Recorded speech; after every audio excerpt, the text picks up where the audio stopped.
पढ़ने गए तो स्कूल से बाहर बिठा दिया।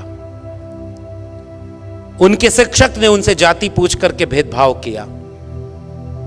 बाल मन के बाबा साहब घर लौटे, मां से पूछा कि ये क्यों हमें पढ़ने का अधिकार नहीं।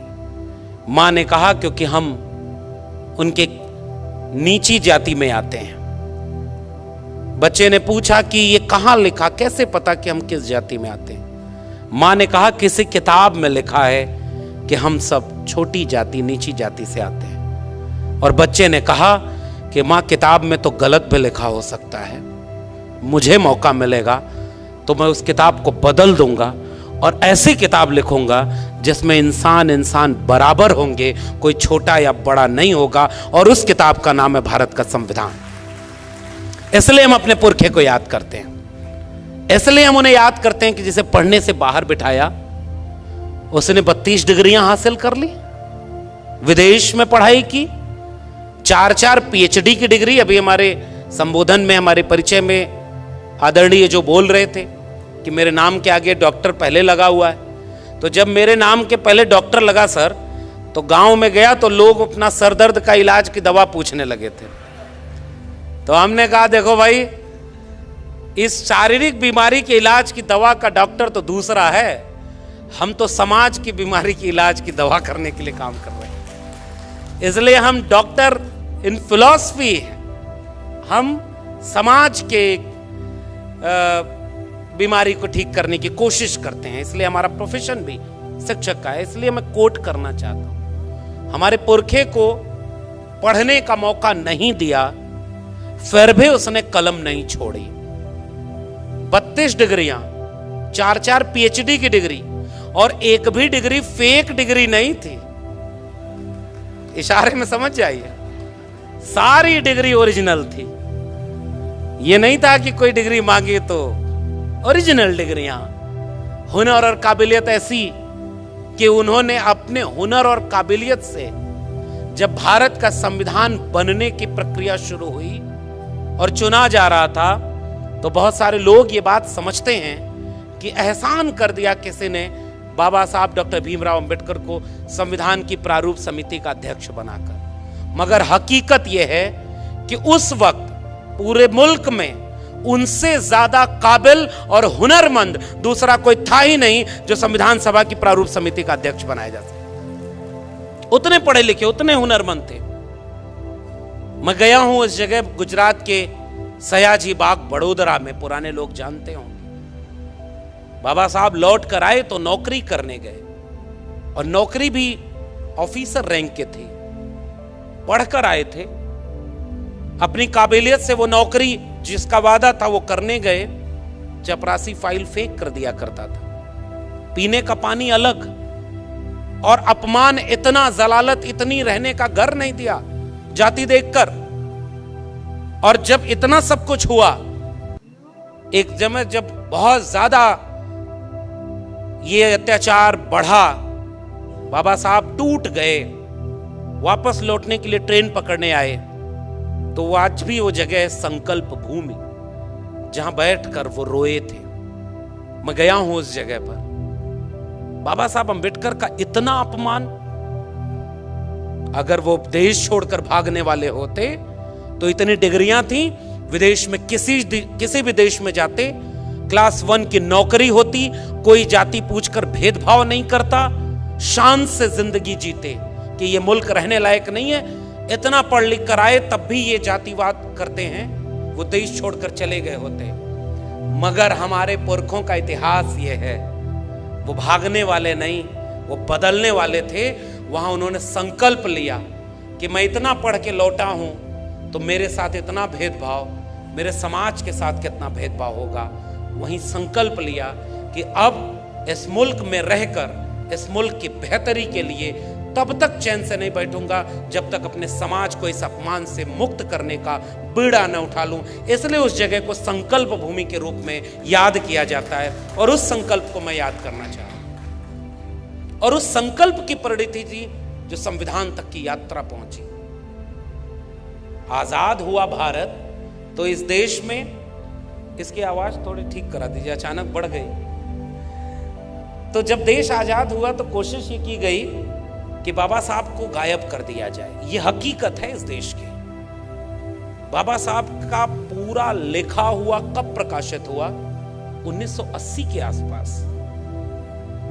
जिसका आजादी में पूरा योगदान भी न हो, जिसके दिल में धर्म ज्यादा बड़ा अहमियत रखता हो, जिन लोगों ने इस देश में यह लिखा है, महाराष्ट्र के लोगों आपकी भाषा में, आप ही के बीच के लोग थे, जिन लोगों ने यह लिखा कि ये कुंभी किसान तेली कुम्हार संसद में बैठकर क्या करेंगे, उन लोगों को तो इस देश में पढ़ाया गया कि वो आजादी की लड़ाई के दीवाने थे, वो राष्ट्रभक्त थे। जिनके दिल में धर्म ज्यादा बड़ा था वो भी देशभक्त पढ़ाए गए, और जिन्होंने इस मुल्क की कुर्बानी के लिए क्या क्या नहीं सहा, उनकी किताबें नहीं छपी गई। बाबा साहब को भारत रत्न कब मिला? 1990 में आकर मिला। संयुक्त मोर्चा की सरकार, विश्वनाथ प्रताप सिंह की सरकार, मानवर कांशीराम का आंदोलन और उस सब की प्रेरित में बाबा साहब को भारत रत्न देने में इस देश की आजादी के 40 साल गुजर गए, मगर उन्हें पता ही नहीं था। आपके भारत रत्न के मोहताज नहीं थे डॉक्टर अंबेडकर। वो अपने हुनर और अपनी काबिलियत से भारत रत्न ही नहीं, विश्व रत्न बन चुके थे। बस वक्त था लोगों को पहचानने का। तो इस तरह का इतिहास इस देश का है, और हम जानते हैं। हमारे हाथ में कलम और किताब आई तो हमने पढ़ा है अपना इतिहास। क्यों डॉक्टर अंबेडकर का पूरा प्रकाशन 40 साल लग गए प्रकाशित होने में? उनके 14 अप्रैल को राष्ट्रीय अवकाश घोषित कब हुआ? 1990 में। उनको भारत रत्न कब मिला? 1990 में। और लंबे समय तक जब अंबेडकर को मिटा नहीं पाए तो कोशिश में लग गए कि उन्हें केवल दलितों का नेता बता दिया जाए। गोया डॉक्टर अंबेडकर का ओबीसी की मुक्ति में कोई योगदान ना हो। तब हम जैसे लोगों ने पढ़ा और हमारे लोगों ने देश और दुनिया को यह बात समझाई, देश के ओबीसी को यह बात समझाई कि अनुच्छेद 15(4), अनुच्छेद 16(4), अनुच्छेद 340 जिसमें ओबीसी को हक मिला, वो बाबा साहब ने जोड़ा। और उससे महत्वपूर्ण बात, जब मंत्रिमंडल से इस्तीफा दिया तो हिंदू कोड बिल के बाद सबसे महत्वपूर्ण वजह यह बताई कि ओबीसी के हित के लिए जो कमीशन गठित करना है वो नहीं बनाया जा रहा है, जिससे ओबीसी का कल्याण नहीं हो रहा है। इससे नाराज होकर डॉक्टर अंबेडकर ने मंत्रिमंडल से इस्तीफा दे दिया। फिर भी इस देश में यह नहीं बताया गया कि ओबीसी के लिए डॉक्टर अंबेडकर ने क्या किया। दलितों के नेता थे, महिलाओं के लिए ग्रेच्युटी, पे grade, child care leave, maternity leave, trade union के लिए काम करने वाले वेतन भत्ता, पे ग्रेड, ग्रेच्युटी की बात करने वाले डॉक्टर अंबेडकर को कोई कॉमरेड डॉक्टर अंबेडकर की तरह नहीं पढ़ाया। 5 अखबार निकालते थे बाबा साहब, और पत्रकारिता में डॉक्टर अंबेडकर पत्रकार के रूप में नहीं पढ़ाए गए। फेमिनिस्ट मूवमेंट में महिलाओं के आंदोलन के रूप में डॉक्टर अंबेडकर नहीं पढ़ाए गए। तो ये सारी यात्रा ये थी कि उनको बांट दिया जाए, कमजोर कर दिया जाए। मगर एक बात बाबा साहब भी जानते थे, इसलिए यूं ही नहीं लिख दिया था कि शिक्षा वो शेरनी का दूध है, उसे जो पिएगा वो दहाड़ेगा। बाबा साहब के लोग पढ़ने लगे, और आज देखिए देश नहीं दुनिया में जन आंदोलन और न्याय की हर लड़ाई में अगर कोई सबसे बड़ा आइकॉन है तो बाबा साहब डॉक्टर भीमराव अंबेडकर हैं। ये इस देश का और उनका हुनर था, और इसलिए हम बाबा साहब को याद करते हुए संविधान को याद करना चाहते हैं। और इसलिए हम ये बात कहना चाह रहे हैं कि इस संविधान में हिंदू, मुस्लिम, सिख, ईसाई सबको समान लिखा है। हिंदू, मुस्लिम, सिख, ईसाई सबको समान लिखा है। मिटाकर जाति पाति भेदभाव बाबा साहब ने संविधान लिखा है। सब मिटाकर, फर्क मिटाकर, गैर बराबरी मिटाकर।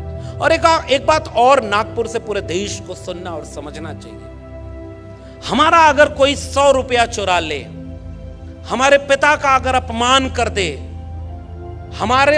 हमें कोई गाली दे दे, तो हम इस बात के इंतजार में रहते हैं कि इसने हमारा अपमान किया है, मौका मिलेगा तो इसका बदला लेंगे। और बाबा साहब की कलम को मौका मिला था कि हजारों साल से जिनके पुरखों का अपमान किया गया, इंसान ही नहीं समझा गया, बाबा साहब के पास कलम में वो मौका था कि तुमने 2000 साल तक हमको अछूत बनाया, अब कम से कम 200 साल तक तुम्हें हम अछूत बनाएंगे क्योंकि हमारे हाथ में कलम है। मगर बाबा साहब डॉक्टर अंबेडकर, उन्होंने अपने पुरखों के होने वाले अपमान का बदला नहीं लिया। फर्क देखिए उनमें और हम में। उनके पुरखे को मौका मिला तो उन्होंने मनुस्मृति लिखी, और हमारे पुरखे को मौका मिला तो उसने भारत का संविधान लिखा जिसमें सब बराबर हैं, कोई किसी का बदला नहीं ले रहा। और यह बहुत महत्वपूर्ण बात है, इस देश को बतानी चाहिए कि बदला लेने की एक लाइन भी भारत के संविधान में नहीं लिखी है।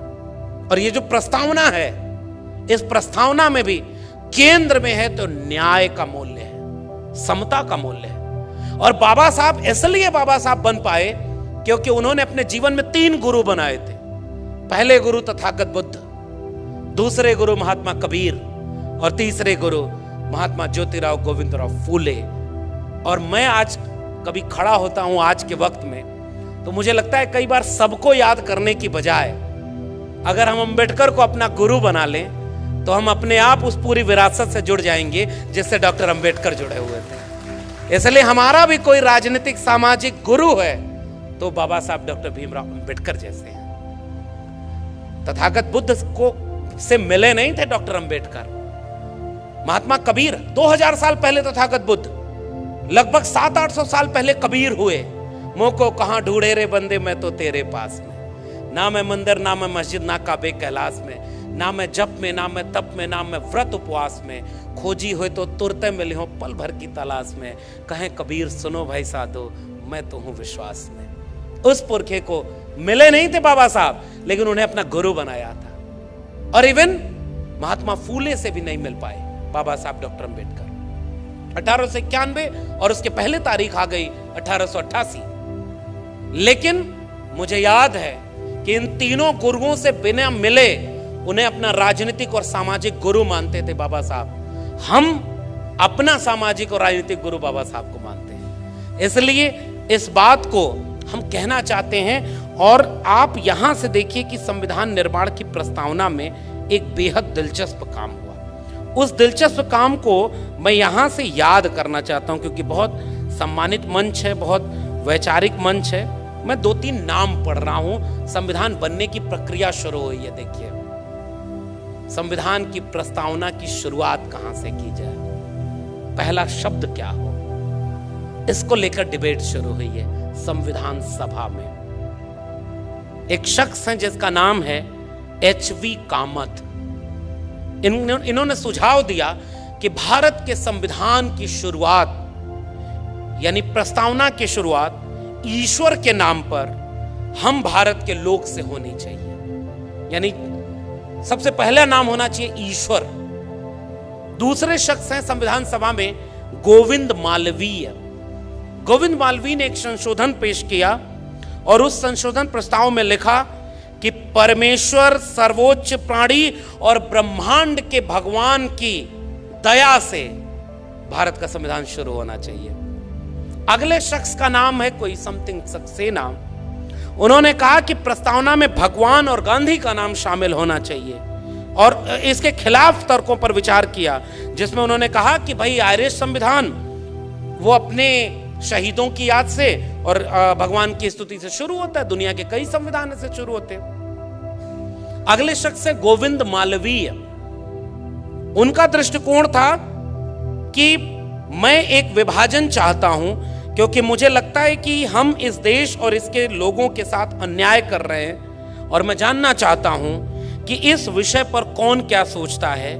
यह आरोप लगाने वाले तरीके से जो दक्षिणपंथी हिंदू विचार था कि कौन इस बात में सहमत है कि संविधान भगवान के नाम से शुरू होना चाहिए या नहीं होना चाहिए। बाबा साहब डॉक्टर अंबेडकर ने कहा कि तमाम लोगों के सुझाव आए हैं, इस पर वोटिंग होनी चाहिए।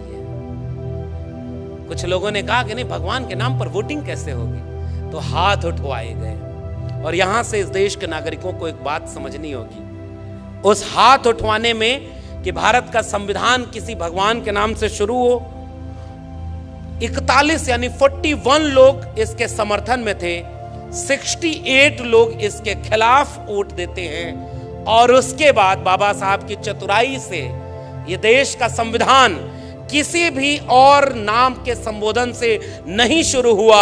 इसका पहला लफ्ज है हम भारत के लोग, यानी we the people of India, और इससे इस देश का संविधान शुरू होता है। और ये कोई सामान्य बात नहीं है। बाबा साहब अंबेडकर ने बहुत सोच विचार कर और उनके राय से कन्विंस लोगों ने हम भारत के लोग को सबसे बड़ा माना। और इसलिए मेरी नजर में ये जो हम भारत के लोग हैं, यही भारत है, यही देश है। किसी भूगोल के नक्शे पर खींच दी गई लकीर के बीच में आने वाले जमीन के टुकड़े से देश नहीं बनता है। देश वहां के लोगों से बनता है, वहां के नागरिकों से बनता है। और यह बात संविधान सभा के समझदार लोग समझते थे। इसलिए उन्होंने इस प्रस्तावना की शुरुआत की है, we the people of India, हम भारत के लोग। और जैसे ही हम भारत के लोग हैं तो तमाम भेद तो यूं ही मिट गए, कौन बड़ा कौन छोटा। क्योंकि यह देश तो ऐसा देश रहा है, कुछ लोगों ने इस बात का भी ध्यान नहीं रखा कि भाई तुम लिख कर जा रहे हो अपने धर्म ग्रंथ में, तो एक दिन ऐसा आएगा लोग पढ़ेंगे और कहीं हंसने न लगे कि दुनिया में इंसान एक तरफ पैदा हुआ और तुमने अपने को श्रेष्ठ दिखाने के लिए कहा कि हम मुख से पैदा हुए हैं। ये बात सुन करके आज कोई हंसेगा ही। इस देश के प्रधानमंत्री जब विदेश में जाते हैं तो दोनों बाहें फैलाकर कहते हैं कि मैं युद्ध के देश से नहीं, बुद्ध के देश से आया हूं। और जब भारत लौटते हैं तो बुद्ध के खिलाफ युद्ध छेड़े हुए हैं। इस बात को नागपुर से ज्यादा कौन बेहतर समझ सकता है। समझदार को इशारा काफी।